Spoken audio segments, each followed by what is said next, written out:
Sunday Sundarakanda రచన Shri సుందరదాసు MS Ramarao గారు. ట్రాక్పై గానం గానకళారత్న శ్రీ వెంపటి సత్యనారాయణ తెనాలి. వ్యాఖ్యానం విశ్లేషణ సహజ కవి డాక్టర్ అయినాల మల్లేశ్వరరావు తెనాలి.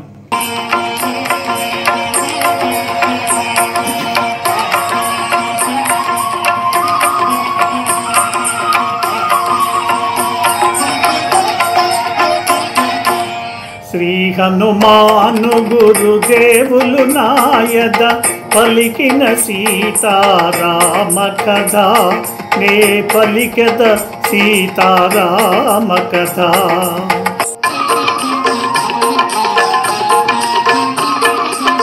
విశ్వకర్మ నిర్మించిన లంకను, రావణుండు పాలించెడు లంకను. రామదూత ఒక వానరోత్తముడు రుద్రరూపుడై దహించినాడు.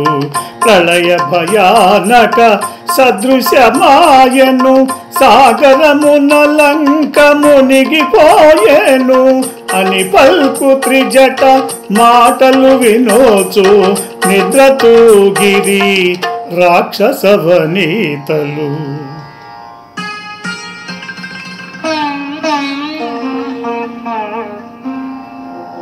హృదయ తాపమున జానకి తోలుచు, శోకభారమున గడగడ వణకుతూ, జరిగి జరిగి అశోక శాఖలను ఓతగాగుని మెల్లగా నిలచి, శ్రీరాముని కడసారి తలచుకొని తన మెడ జడతో ఉరిబోసుకొని ప్రాణత్యాగము చేయబోనగా, శుభశకునములు తోచెవిల్తగా. శ్రీ హనుమాను గురుదేవులు నాయద పలికిన సీతారామ కథ, నే పలికెద సీతారామ కథ. తెల్ల ఏనుగుపై ఎక్కిన మంత్రివర్యులతో కూడి దివ్యకాంతులతో రావణుని తమ్ముడైన విభీషణుడు వెళ్ళాడు అని త్రిజట చెప్పగా రాక్షస స్త్రీలంతా భయపడిపోయారు.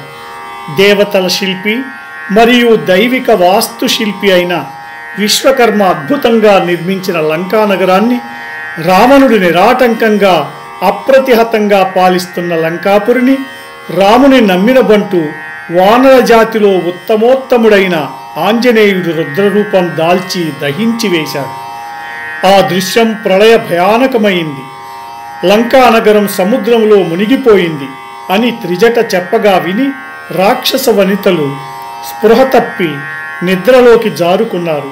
ఇక జానకి హృదయ పరితాపంతో తూలుచూ శోకభారంతో గడగడా వణుకుచూ మెల్లమెల్లగా జరిగి అశోక వృక్షం కొమ్మలను ఊతగా పట్టుకొని మెల్లగా నిలబడి పతిదేవుడైన శ్రీరామచంద్రుని చివరిగా తలచుకొని తన పొడవాటి వాలుజరతో ఉరిపోసుకొని ప్రాణత్యాగం చేయబోగా అల్లంత దూరాన వింత వింతగా శుభశకునాలు తనకు కనిపించాయి.